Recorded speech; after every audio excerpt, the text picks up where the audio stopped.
Je voudrais vous inviter ce matin à poursuivre dans le récit qu'on a commencé, le récit de Ruth. On est dans ce premier chapitre, on a vu ce qui se passait. Je fais un petit rappel, ça fait un moment, ça fait 2 mois qu'on s'est vus. Et donc un petit rappel. On a vu cette histoire qui se passe au temps des juges et de ce chef de famille Elimelech qui, face à la famine qui sévit dans le pays, prend sa femme Noémie et ses 2 fils, Mahlon et Chilion, pour partir au pays de Moab. Il quitte la maison du pain, Bethléem, pour aller vers ce pays où il espère de meilleurs jours. Il quitte le pays promis pour aller au pays du compromis. Et au lieu d'y trouver l'abondance, il y trouve une tombe. C'est là qu'il décède. Et ce lieu où il devait séjourner de manière temporaire devient pour lui et pour ses fils un lieu de séjour définitif parce que ses fils décident de s'installer là, de prendre des épouses dans le pays et eux connaissent le même sort que leur père. Et on a vu dans la première partie que finalement ce qui se passe dans ce pays de Moab, c'est que tous les hommes sont décédés et qu'il ne reste là que 3 veuves désemparées. C'est une jolie histoire qui commence mal, mais souvent dans les histoires qui finissent bien, il y a un début difficile.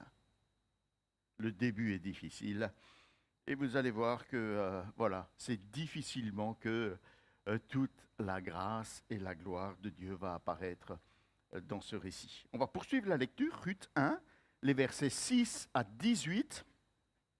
Et comme selon ma coutume, j'aime bien faire ça, j'espère que ça ne vous dérange pas trop, je voudrais demander si dans l'assistance il y a un bon lecteur, une bonne lectrice qui voudrait nous faire la lecture de ce passage. Ruth, chapitre 1, les versets 6 à 18. Y a-t-il un ou une volontaire? Tout au fond. Merci frère, tu vas avoir un micro. Puis elle se leva, elle et ses belles filles, afin de quitter le pays de Moab, car elle a appris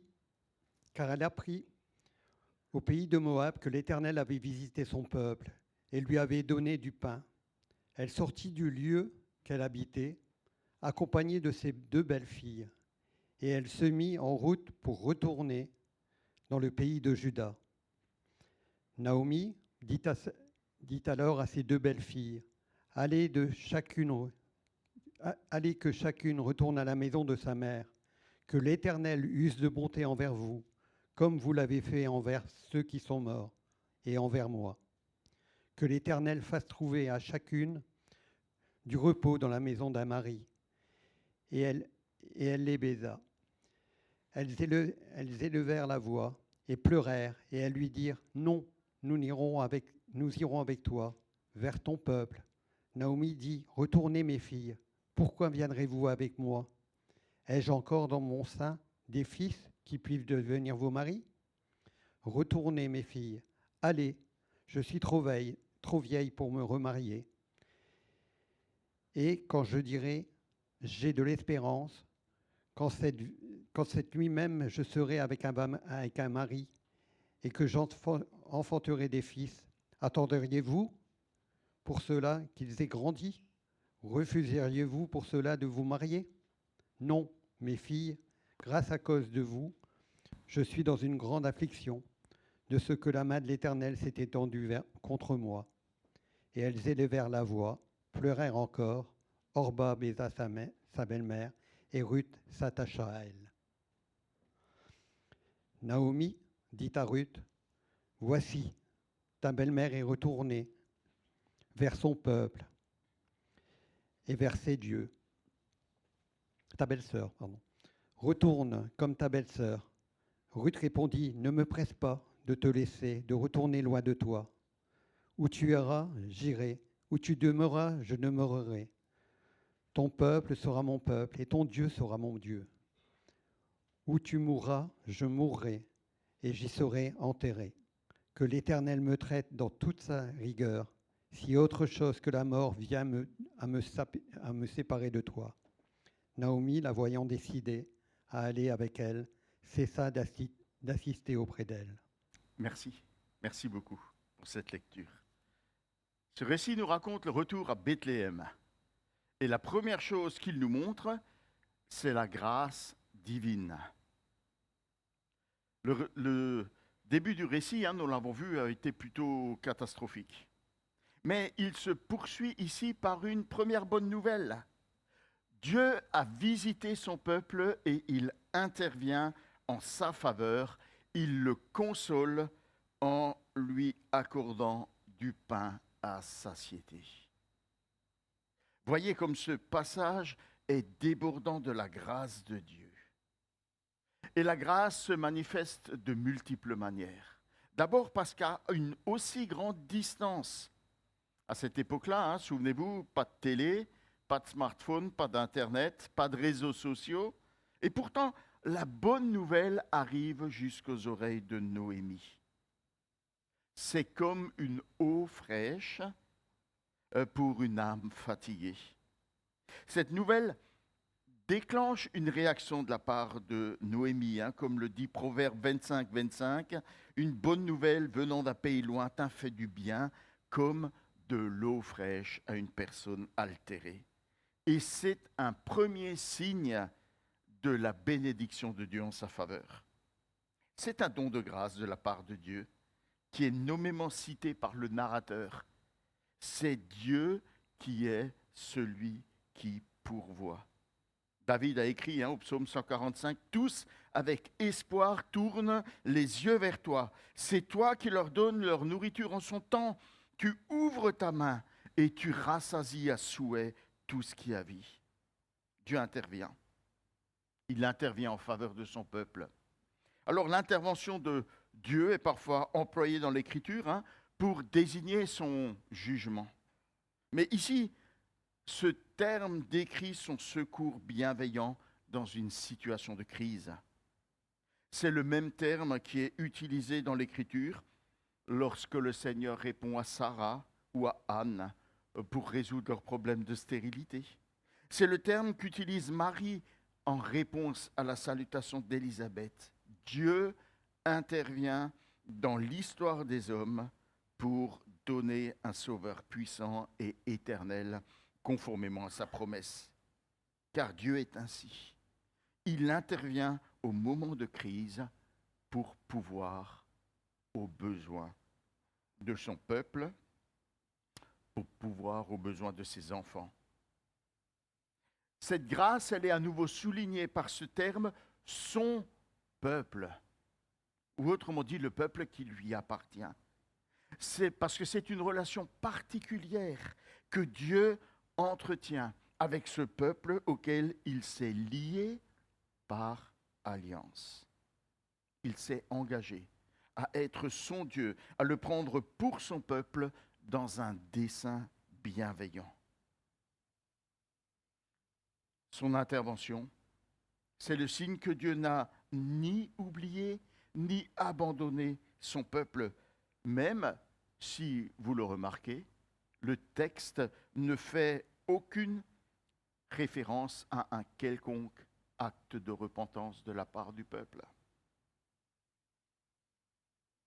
Certainement, Dieu est sensible à l'attachement authentique que montrent certaines personnes au sein de ce peuple, comme Boaz, que nous allons découvrir dans la suite du récit.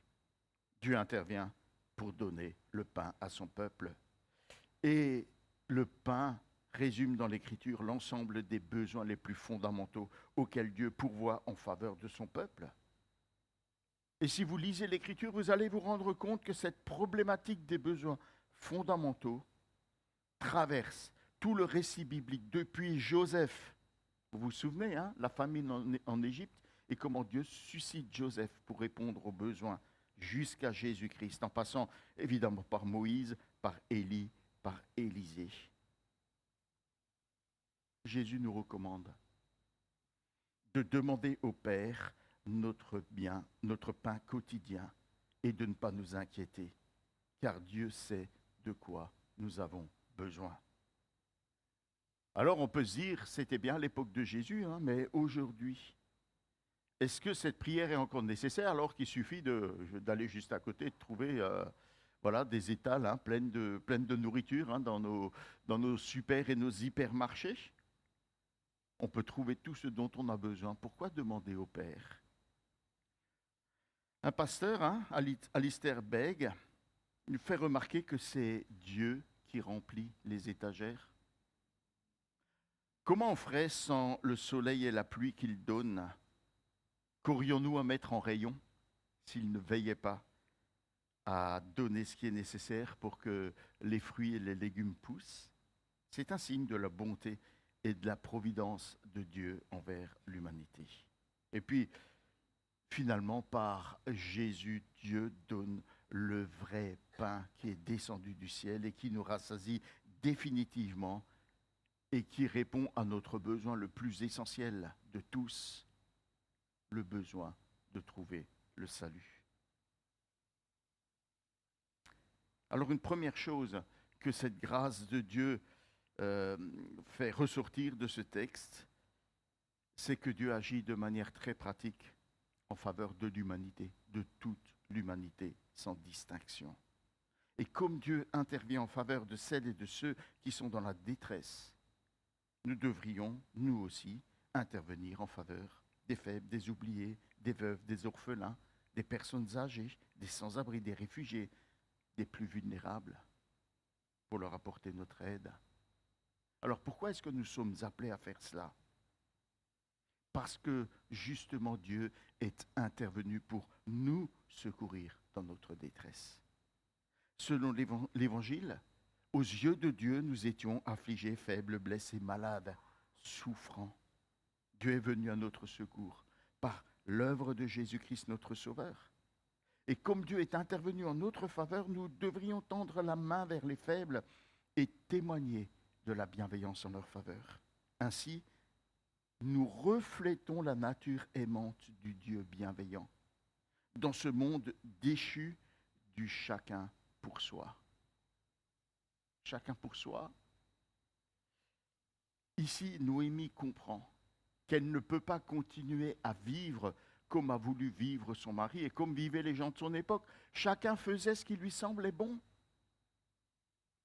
Elle s'est rendue compte que la grâce de Dieu se manifeste en faveur de son peuple et que pour être au bénéfice de la grâce et de la bénédiction de Dieu, qu'est-ce qu'elle devait faire? Revenir au sein du peuple de Dieu. Le Seigneur nous a sauvés pour que nous faisions partie de son peuple. Il ne nous a pas sauvés pour que nous vivions chacun comme on en a envie, ou chacun séparément. Oui, je sais que l'individualisme est très fort dans notre société, comme il l'était à ce moment-là. Nous ne sommes plus seuls ni abandonnés. Nous appartenons à la communauté de Jésus-Christ, à l'Église. C'est le peuple de Dieu auquel nous appartenons par Jésus-Christ. Nous sommes donc appelés à vivre ensemble, à nous réjouir ensemble, à pleurer ensemble, à prier ensemble, à porter les fardeaux les uns des autres, à persévérer ensemble, à étudier l'Écriture ensemble, à accomplir notre mission ensemble, à célébrer ensemble, j'allais presque dire à tout faire ensemble. Alors oui, on peut se plaindre de l'Église, on peut la critiquer, on peut la trouver imparfaite. Mais rappelons-nous que Paul nous dit, n'abandonnez pas votre assemblée. Et Pierre nous dit, vous qui autrefois n'étiez pas son peuple, vous êtes maintenant le peuple de Dieu. Vous qui n'étiez pas au bénéfice de la grâce de Dieu, vous êtes à présent l'objet de sa grâce. Et sa grâce se manifeste au sein de son peuple. Alors Noémie, Orpa et Ruth apprennent la grâce que Dieu manifeste en faveur de son peuple. Et là, elles sont à un carrefour. Il faut qu'elles prennent une décision. Quelle est la direction qu'elles vont prendre? Comment la grâce de Dieu va-t-elle agir sur ces vies, sur la vie de chacune de ces trois veuves? Malheureusement, Noémie ne comprend pas la grâce et elle sombre dans l'amertume.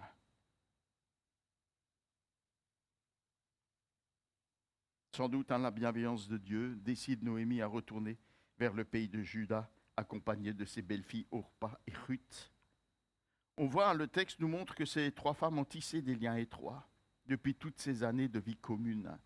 Elles ont traversé ensemble les deuils de leur mari. Noémie a dû changer depuis son départ. Et elle peut se poser la question, comment est-ce que je vais être accueillie à mon retour? Plus encore, comment mes deux belles-filles vont-elles être reçues?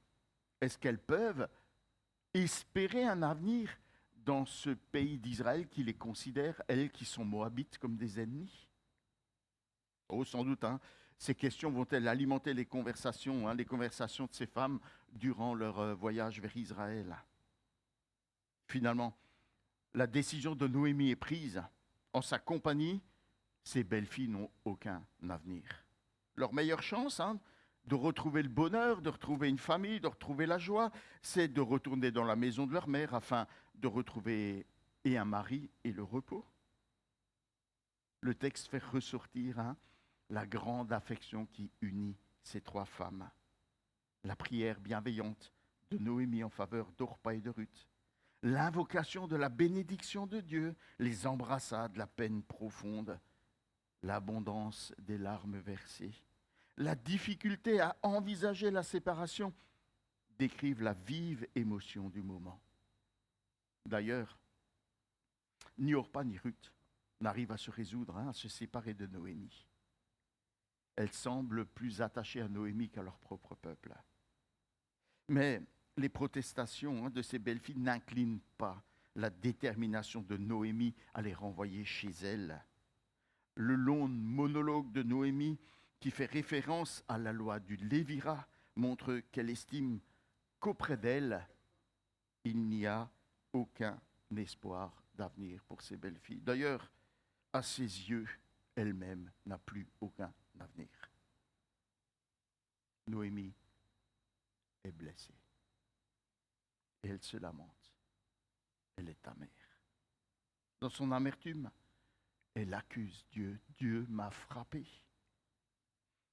Elle est convaincue que la main du Tout-Puissant s'est abattue sur elle comme si elle était son ennemie. Alors pourquoi la suivre? Sa situation pourrait encore s'aggraver. Noémie a du mal à interpréter correctement les événements. Mais au moins elle est consciente que rien n'échappe au contrôle souverain de Dieu et qu'il est en train d'intervenir dans sa vie. Son amertume naît de sa méconnaissance de Dieu et de sa grâce. Orpa et Ruth sont maintenant devant un choix. Elles doivent considérer le prix à payer. Sont-elles prêtes à tout abandonner, à tout risquer pour suivre Noémie et son peuple? Vont-elles préférer la sécurité d'un retour vers le peuple, vers leur peuple, le peuple de leurs origines, et vers leur famille? Ces trois femmes, conscientes de la solennité du moment, de l'importance cruciale de leur choix, versent à nouveau d'abondantes larmes. Orpa, la première, fait son choix. Elle choisit la voie de la raison et de la sécurité. Et elle retourne vers son peuple, elle retourne vers Moab.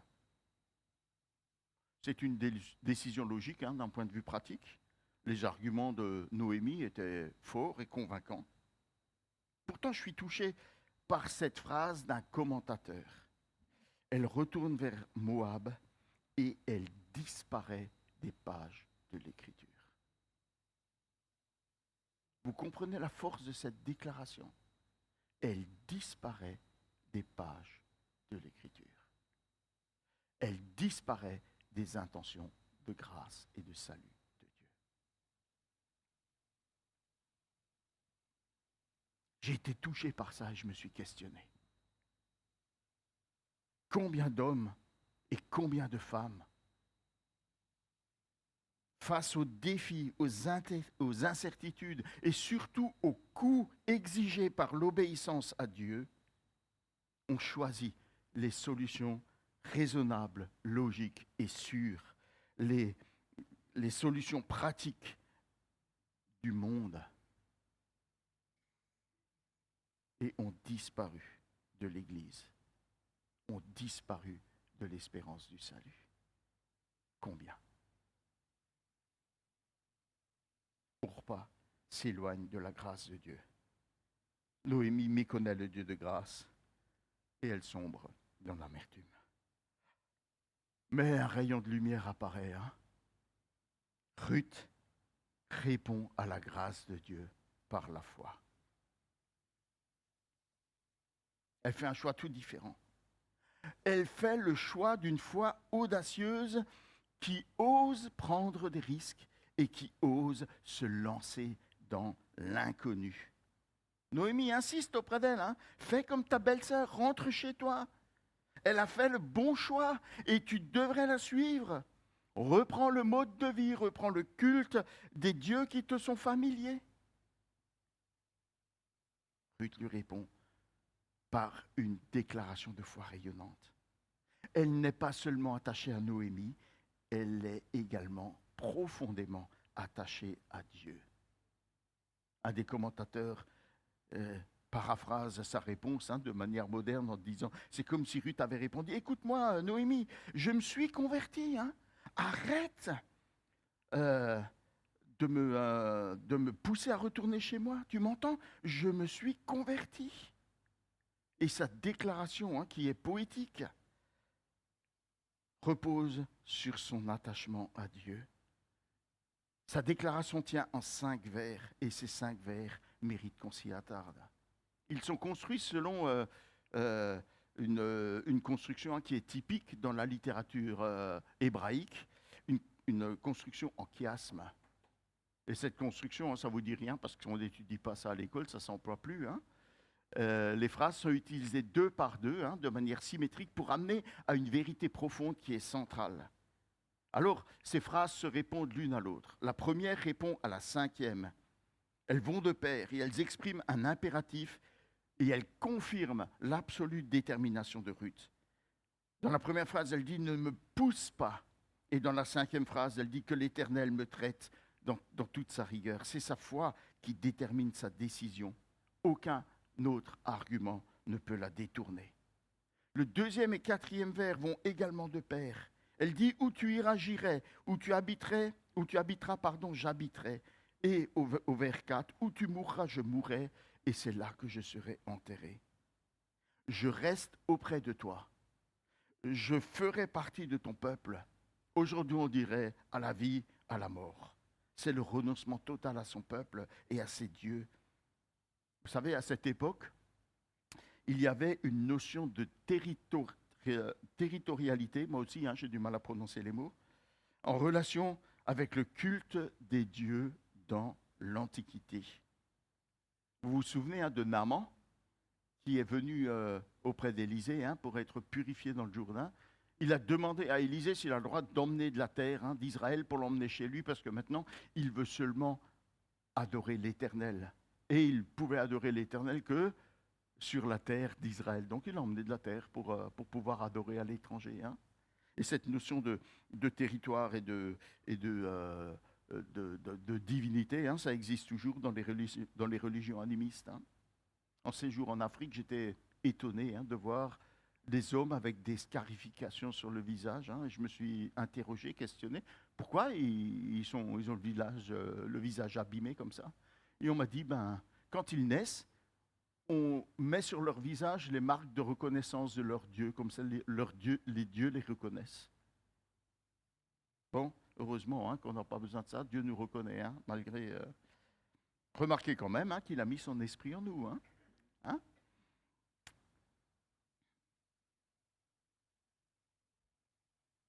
Mais le plus beau, c'est la déclaration centrale. Ton peuple sera mon peuple et ton Dieu sera mon Dieu. Quoi qu'il arrive, je ne me détournerai pas de ça. Je suis décidé. Je suis décidé. Ton peuple sera mon peuple et ton Dieu sera mon Dieu. Elle est décidée à suivre Dieu et à intégrer son peuple et elle est prête à payer le prix que ça coûte. La traduction littérale de sa profession de foi serait « Ton Dieu, mon Dieu, ton peuple, mon peuple ». c'est la déclaration d'une nouvelle foi, d'une nouvelle identité. Elle appartient désormais à l'Éternel et à son peuple. Alors, elle décide de suivre Noémie et de lui rester attachée. Paul écrit aux Thessaloniciens, « Vous avez abandonné vos idoles et vous vous êtes convertis pour servir à présent un Dieu vivant et vrai dans 1 Thessaloniciens. » C'est exactement ce que fait Ruth. Voilà en quoi consiste une authentique conversion. Tourner le dos au Dieu de ce monde et à tout ce que ce monde propose pour se confier exclusivement en Jésus-Christ. Et cette déclaration admirable de la part de Ruth cloue le bec, si vous me permettez l'expression, à Noémie.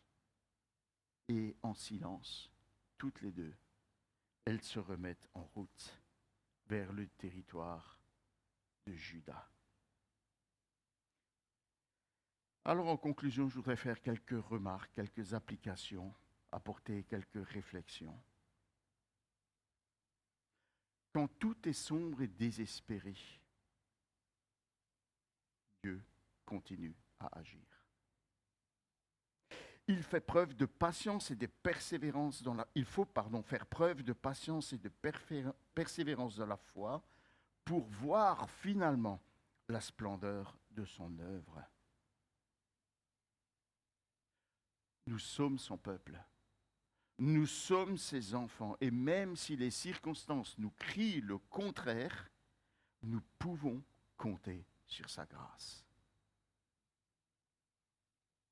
Nous étions autrefois des étrangers, de ceux qui n'ont aucun droit et aucun privilège de citoyens auprès de Dieu. Mais Dieu a fait de nous, par sa grâce, par l'œuvre de Jésus-Christ, des membres de son peuple, des enfants de sa famille.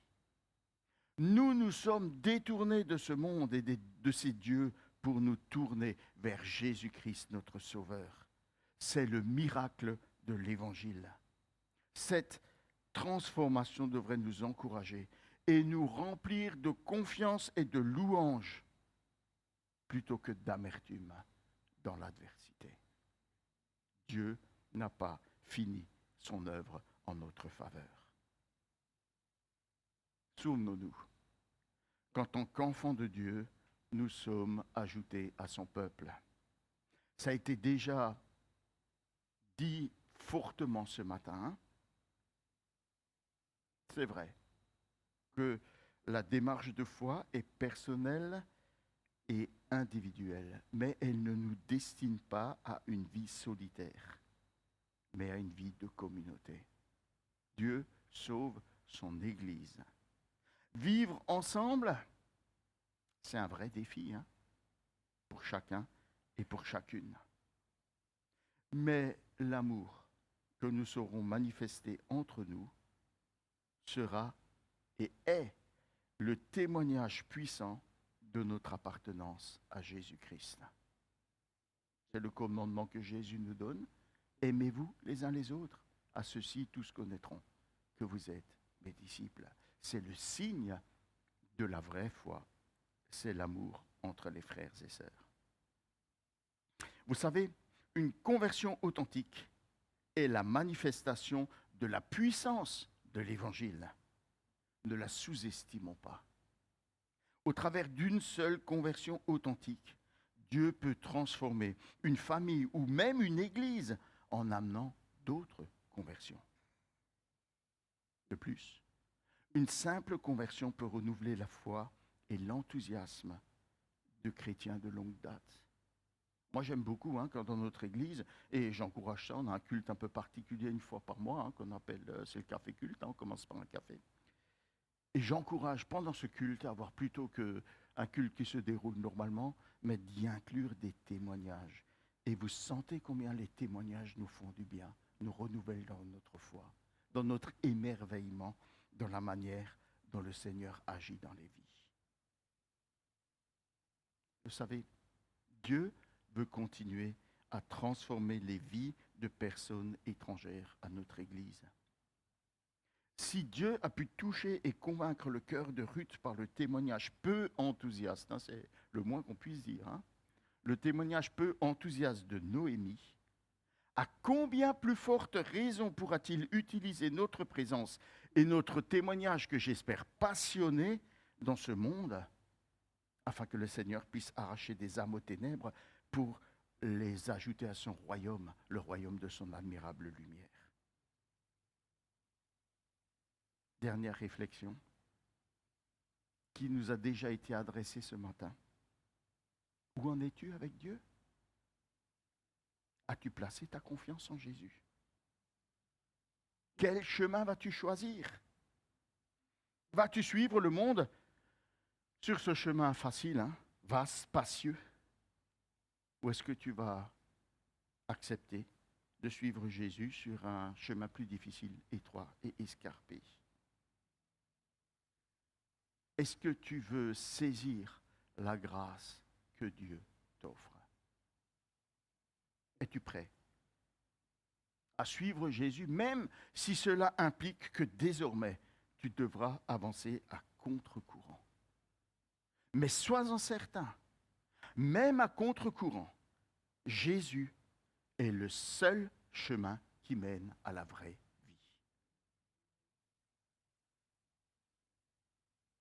Ruth a emprunté ce chemin et elle n'a pas eu à regretter son choix. Même si on va le voir dans la suite du récit, suivre Dieu ne promet pas une vie facile. Mais Dieu va se tenir à ses côtés et va manifester sa présence et sa bienveillance pour elle, comme il veut le faire pour toi. Alors, comme Dieu y a invité Ruth, Dieu t'invite aujourd'hui. Saisis sa grâce. Et si tu l'as déjà saisie, réjouis-toi de la grâce que Dieu t'a accordée. Dans les deux cas, je vous propose de chanter ensemble ce chant comme une prière qui monte vers Dieu. En mon cœur, j'ai choisi. Soit parce que je l'ai fait et je veux persévérer, soit parce que je décide maintenant que je veux saisir la grâce que Dieu m'offre.